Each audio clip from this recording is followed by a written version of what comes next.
I said I wasn't going to cry. And as soon as I saw the video, I started crying.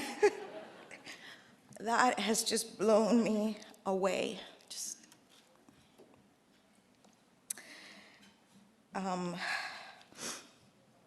So many dresses and hairstyles. I look at that video and all I can say is, thank you, God. Thank you for a very blessed career that just continues and keeps getting on and on. Thank you in Miami, because I know they're watching.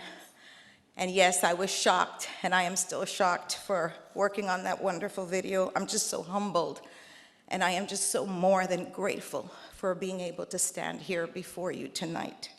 How can I not acknowledge all of those who are also being honored here tonight? Bob, who knew that we would be here together? David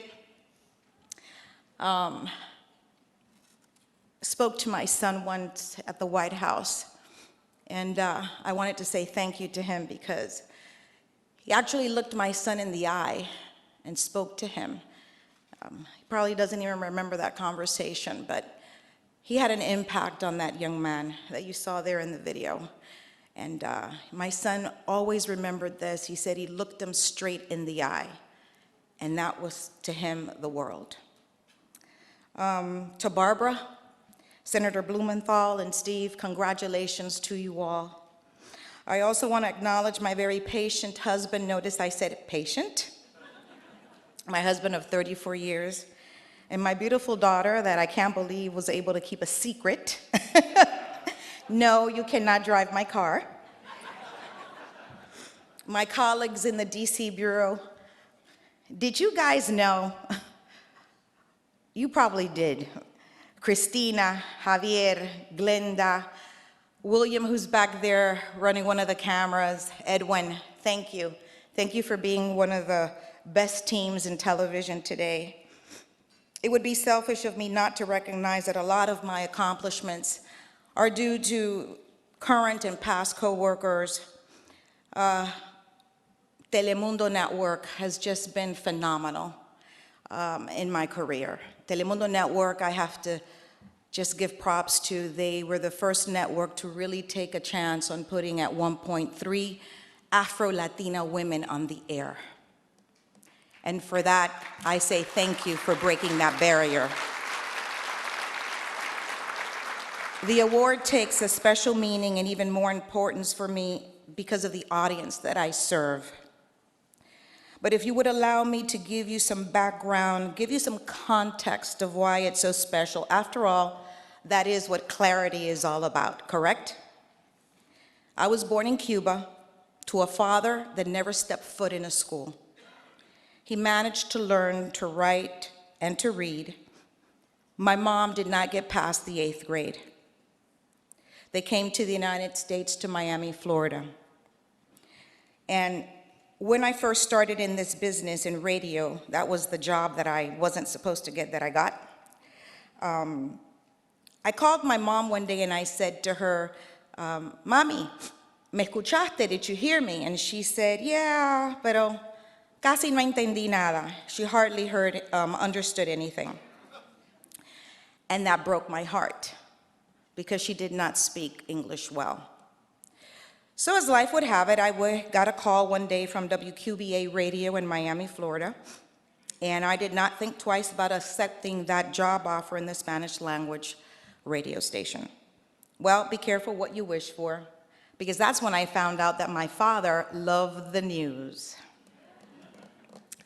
And boy, I had to be careful about every word I said, because he questioned everything and hated to lose an argument. But it was the questions that my mom and my dad always had, and the neighbors, when they saw me, would ask, but what does that mean? I don't understand. What should we do? That I realized the responsibility that came with holding a microphone and the importance of being clear. You see, clarity is of crucial importance to the audience that I have served for so many years. Understanding the country that they now call home is key to their success. And I'm proud to say that Spanish media, of which I am honored to be a part of, has played a role in the advancement of the Latino population in our country.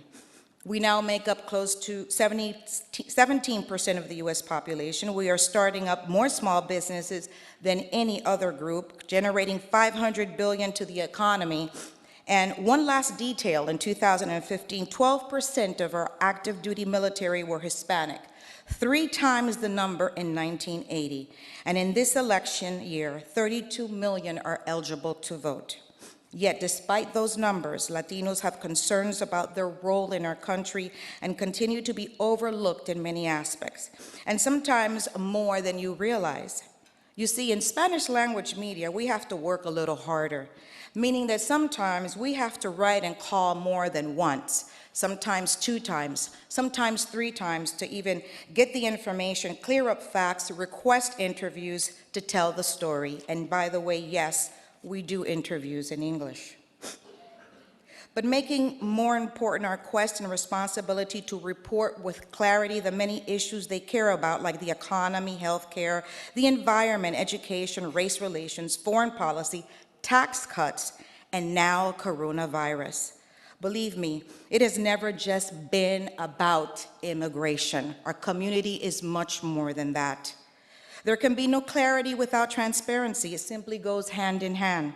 We serve a community that in many instances, one of the most vulnerable because they are targets for fraud and scam artists.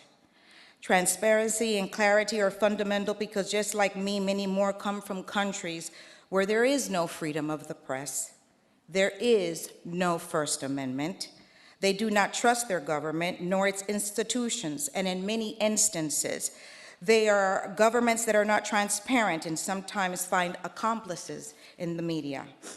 But now that they're in the US and learning the nuances of US politics, it is our duty and responsibility to be extra clear and transparent. And in these days, you have to admit, that's getting harder and harder to explain. There's a lot of noise out there, and we have to try and not be part of the confusion, nor add to it. We shouldn't rush to be first if we don't have all the facts. We also have to be careful not to leave out details in order to conform to the time constraints and the rundown. Leaving out details can be counterproductive as it can lend itself to compromise clarity and fairness. Thank you, honey. You see why he's the best?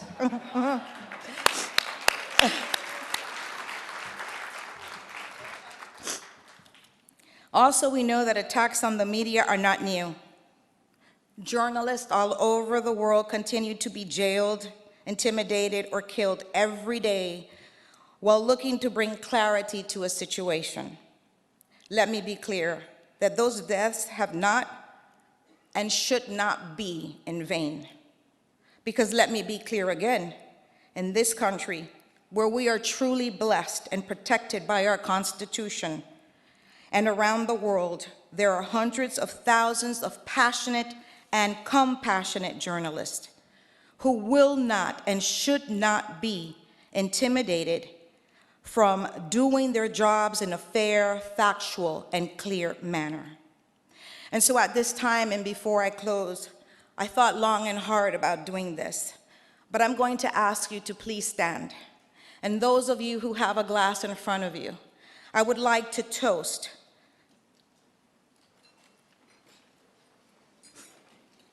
and I know some of you are superstitious, but if it's water, it doesn't matter. Cheers.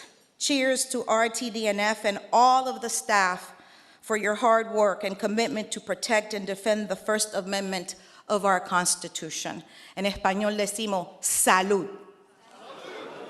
And for this and more, I say thank you. Gracias from the bottom of my heart for this great honor. Because as I close and I finish, this to me is just totally surreal. Thank you, and thank you.